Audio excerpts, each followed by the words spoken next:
At dawn, the city of Jericho held its breath. Its walls were old and confident, stacked stone upon stone, wide enough for chariots to race along their tops. From those heights, the watchmen had seen many armies come and go, break themselves against Jericho's strength, and scatter back into the dust. These walls had never fallen. They did not expect to fall today. Inside the city, merchants opened their stalls, as they always had. Mothers drew water. Soldiers leaned on their spears and laughed at the strange enemy camped across the plain, an army that did nothing. For 6 days, the Israelites had come at sunrise. They marched once around the city in perfect silence. No battle cry, no challenge.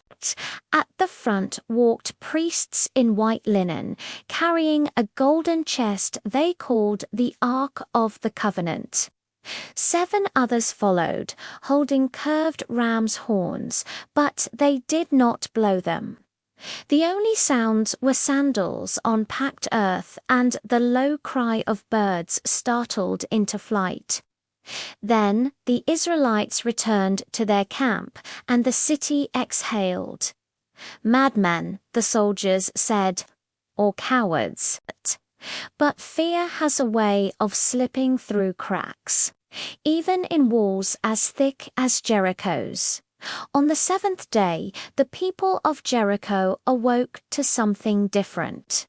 The sun had barely crested the hills when the Israelites appeared again. But this time, they did not stop after one circuit.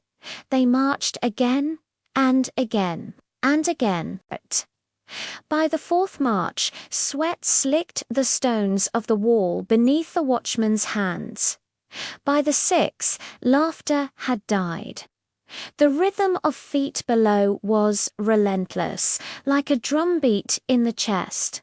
The priests still said nothing. The ark gleamed in the rising light.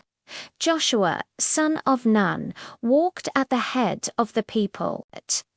He remembered the words spoken to him days earlier, words he had not fully understood until now. The city and all that is in it are devoted to the Lord. When the 7th circuit was completed, Joshua raised his hand. The priests lifted their horns. The sound that followed was not music. It was raw and ancient a cry, torn from the breath of beasts and men alike. 7 horns blasted as one, their voices folding over each other, shaking the air. At the same moment, Joshua shouted, and the people answered him. "Shout, for the Lord has given you the city." The silence shattered. The cry of the Israelites surged forward like a wave. It rolled against the walls, climbed them, pressed into every seam and crevice. The ground trembled. At first it was subtle, a vibration felt more than heard. Stones groaned, dust sifted down in thin, pale streams. Then the walls broke. Not outward, as walls usually fall, but inward, collapsing into themselves, as if the strength that held them upright had simply been withdrawn. Towers cracked and folded. Stone slammed into stone. The great confidence of Jericho came undone in moments. Where walls had stood, there was now only rubble ramps of broken stone leading straight into the heart of the city. The people of Jericho screamed. Soldiers dropped their weapons.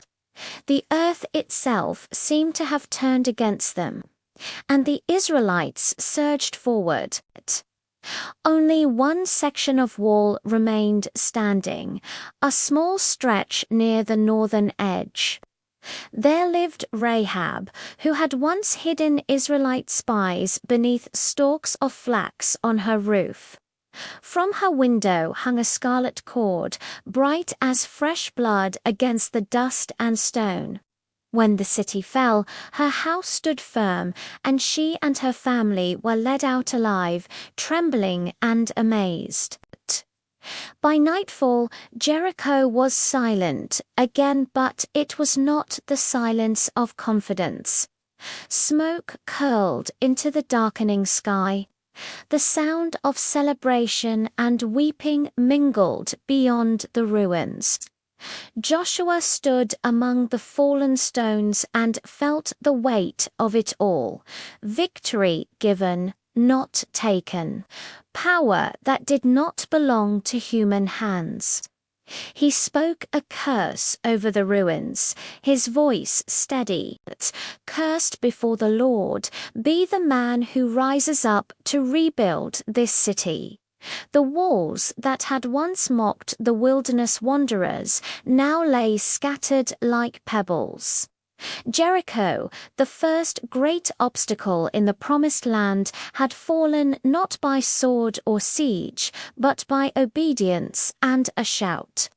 And the story passed from mouth to mouth, generation to generation, that there are walls no strength can save. That silence can be louder than threats, and that when God moves, even stone remembers how to fall.